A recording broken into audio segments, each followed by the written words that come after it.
AI summit में कांग्रेस के प्रदर्शन पर भड़के पीएम मोदी बोले, समिट को अपनी गंदी और राजनीति का अखाड़ा बनाया। पीएम ने कहा कि देशवासी भारत को विकसित बनाने में लगे हुए हैं, पर कुछ दल देश की सफलता को स्वीकार नहीं कर रहे। एआई समिट में कांग्रेस के प्रदर्शन से अखिलेश यादव ने किया किनारा, कहा मतभेद अपनी जगह, लेकिन विदेशी मेहमानों के सामने देश का हुआ अपमान। शंकराचार्य के खिलाफ एफआईआर पर बोले अखिलेश यादव, अभी मुक्तेश्वरानंद को अपमानित करने के लिए लाया गया 20 साल पुराना मामला। स्वामी अभिमुक्तेश्वरानंद एफआईआर मामले में पुलिस ने शुरू की जांच, आश्रम का पुलिस ने बनाया नक्शा नजरी। पुलिस ने इस हाई प्रोफाइल केस में गठित की 5 सदस्यीय जांच टीम, पीड़ितों के मेडिकल की तैयारी। आशुतोष महाराज का अभिमुक्तेश्वरानंद पर वार, कहा उनके खिलाफ निकालेंगे न्याय यात्रा, आश्रम की सारी सच्चाई को लाएंगे सामने। जम्मू कश्मीर में एनकाउंटर के बाद जैश के 3 आतंकी ढेर, सुरक्षा बलों का किश्तवाड़ में सफल ऑपरेशन। आतंक के खिलाफ दिल्ली पुलिस का बड़ा ऑपरेशन, त्योहारों से पहले बड़ी आतंकी साजिश बेनकाब हुई। एआई समिट में कांग्रेस के विरोध प्रदर्शन से नाराज बीजेपी, छिंदवाड़ा में दोनों दलों में हुई झड़प। 2 दिन के दौरे पर सिंगापुर पहुंचे सीएम योगी आदित्यनाथ, आज कई बैठकों में करेंगे शिरकत, सिंगापुर की बड़ी हस्तियां संग मुलाकात। अमेरिका भारत ट्रेड डील पर जयराम रमेश ने पीएम मोदी को घेरा, कहा पीएम मोदी तारीफ करते हैं जबकि ट्रंप टैरिफ लगाते रहते हैं। असम में चुनाव से पहले कांग्रेस को बड़ा झटका, पूर्व प्रदेश अध्यक्ष भूपेंद्र कुमार बोरा बीजेपी में हुए शामिल। झारखंड के 48 निकायों में वोटिंग शुरू हुई, 43 लाख मतदाता चुनेंगे अपनी सरकार, शाम 5 बजे तक चलेगी वोटिंग। आज से शुरू महाराष्ट्र विधानसभा का बजट सत्र, सीएम फडणवीस ने कहा 1 महीने के सत्र में 15 विधेयक लाए जाएंगे, जिससे लोगों के मुद्दों पर होगी चर्चा। महाराष्ट्र में हो सकता है हंगामेदार बजट सत्र, एमवीए ने फडणवीस सरकार के खिलाफ खोला मोर्चा, कई मुद्दों पर घेरा। अचानक बिगड़ी शरद पवार की तबीयत, डिहाइड्रेशन के बाद अस्पताल में भर्ती। अजित पवार विमान दुर्घटना की पारंपरिक रिपोर्ट 28 फरवरी तक आएगी सामने। पुणे के सांसद मुरलीधर मोहोल ने कहा है कि रिपोर्ट सार्वजनिक की जाएगी। पटना विश्वविद्यालय छात्र संघ चुनाव रद्द, आचार संहिता उल्लंघन, शिक्षकों और अधिकारियों से बदतमीजी का आरोप लगा। शुभेंदु अधिकारी का टीएमसी पर हमला, टीएमसी ने बंगाल को आतंकियों का हब बना दिया है। शुभेंदु अधिकारी ने कहा इसे जड़ से उखाड़ फेंकना होगा, सभी राष्ट्रवादी लोग इसे उखाड़ फेंकेंगे। टीएमसी नेता कुणाल घोष का घुसपैठियों को लेकर अमित शाह से सवाल, बोले शाह को जवाब देना चाहिए कि ये कैसे हो रहा है, वो इसके लिए जिम्मेदार। टीएमसी नेता कुणाल घोष ने केंद्र पर निशाना साधा, बोले लोग अंदर और बाहर से कैसे संपर्क बनाए हुए हैं, ये केंद्र सरकार की जिम्मेदारी है। ममता के बयान पर कांग्रेस नेता अधीर रंजन चौधरी ने हमला बोला, कहा शायद बंगाल की मुख्यमंत्री सोचती है कि बंगाल के गैर बंगाली लोग उन्हें वोट नहीं देंगे। भारत पाकिस्तान बॉर्डर के नजदीक मिले पंजाब पुलिस के 2 कर्मियों के शव, मृतक की पहचान एसएचओ गुरनाम सिंह और होमगार्ड अशोक कुमार के तौर पर हुई। गुरदासपुर मर्डर में तहरीके तालिबान हिंदुस्तान ने पहले ली थी जिम्मेदारी, पुलिस ने किया खंडन, कहा ऐसा कोई भी आतंकी संगठन नहीं है।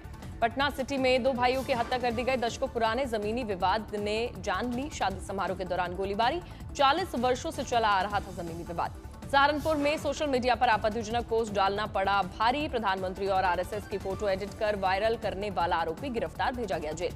कोटा में अवैध पिस्टल के साथ कांग्रेसी कार्यकर्ता गिरफ्तार, कोहिनूर गैंग से खरीदी बेचने की फिराक में था। तेलंगाना में मधु पार्क रिज के रहने वालों ने महात्मा गांधी सरोवर प्रोजेक्ट के तहत किए जा रहे जमीन अधिग्रहण का विरोध किया, बड़े बड़े पोस्टर के साथ लगाए नारे।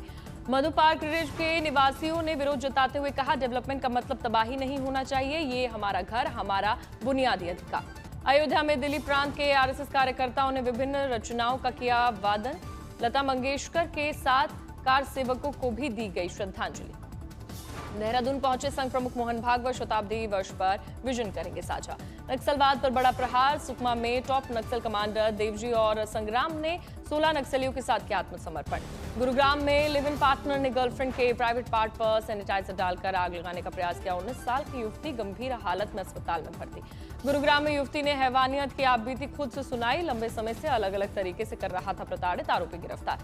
कौशांबी में अवैध कब्जा हटाने गई टीम पर पथराव, 8 आरोपी गिरफ्तार, 7 फरार। आणंद की एक फार्मा कंपनी में लगी आग, आसमान में उठा धुएं का गुबार, कोई हताहत नहीं। असम के बारपेटा में ज्वेलरी शोरूम में बदमाशों ने की करोड़ों की लूटपाट, वारदात कैमरे में कैद। गोरखपुर में प्रताड़ना से परेशान देवरिया के शिक्षक ने की खुदकुशी, सुसाइड के पहले बनाया वीडियो। भरूच की एक ट्रांसफार्मर कंपनी में भयंकर आग लगी, industrial safety and health department ने शुरू की जांच।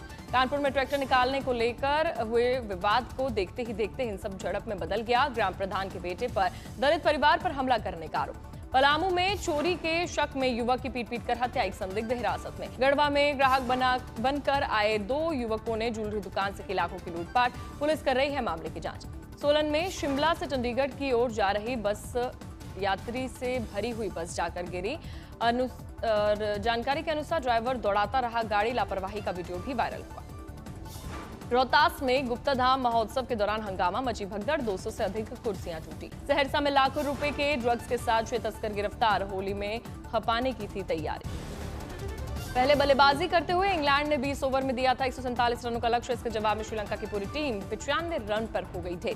भारत ने जीता महिला एशिया कप पर राइजिंग स्टार्स का खिताब, फाइनल में बांग्लादेश को 46 रन से हराया। पहले बल्लेबाजी करते हुए भारतीय महिला टीम ने 20 ओवर में दिया था 135 रनों का लक्ष्य। जवाब में बांग्लादेश की पूरी टीम 19.1 ओवर में 88%। भारतीय खिलाड़ी तेजल हंसबनीस को 34 गेंद में 51 रन की नाबाद पारी के लिए प्लेयर ऑफ द मैच का अवार्ड चुना गया। आईपीएल 2026 में फिर से दिखेगा महेंद्र सिंह धोनी का जलवा, चेन्नई के सीईओ काशी विश्वनाथ ने उनकी खेलने की पुष्टि की। दार्जिलिंग में दिखी सीजन की पहली बर्फबारी, पिछले साल की तुलना में इस साल ठंड कम पड़ी। चमोली में बदला मौसम का मिजाज, बद्रीनाथ धाम और हेमकुंड साहिब में हल्की बर्फबारी, निचले इलाकों में तेज हवाओं के बाद हुई बारिश। गर्मी को लेकर राजस्थान में मौसम विभाग का अलर्ट, अगले हफ्ते राज्य में मौसम सूखे रहने की संभावना। कश्मीर में वसंत के समय से पहले वापसी, भारी बर्फबारी के कुछ दिनों बाद ही तापमान 20 डिग्री तक पहुंचा। जम्मू कश्मीर के बड़गाम में इस साल बादाम के फूल तय समय से 2 हफ्ते पहले ही खिले। विशेषज्ञों ने बताया कि अगर ठंड की फिर से वापसी होती है तो खराब हो सकती है फसल। सीकर के खाटू श्याम मंदिर में चल रहे फाल्गुनी मेले को देखते ही बन रही है रंगत। मंदिर में भगवान खाटू श्याम और दूसरे देवी देवताओं के दर्शनों के लिए उमड़ा जल सैलाब। साधु संत भी भक्ति गीतों को गाकर आस्था और श्रद्धा में लीन होकर नाचते झूमते नजर आए। लोग सेल्फी पॉइंट पर सेल्फी लेने और तस्वीरें खिंचवाने के लिए दिखे उत्सुक। खाटू फाल्गुन मेले में अभेद सुरक्षा चक्र, 4400 पुलिसकर्मी, 400 सीसीटीवी और 14 स्वास्थ्य शिविर।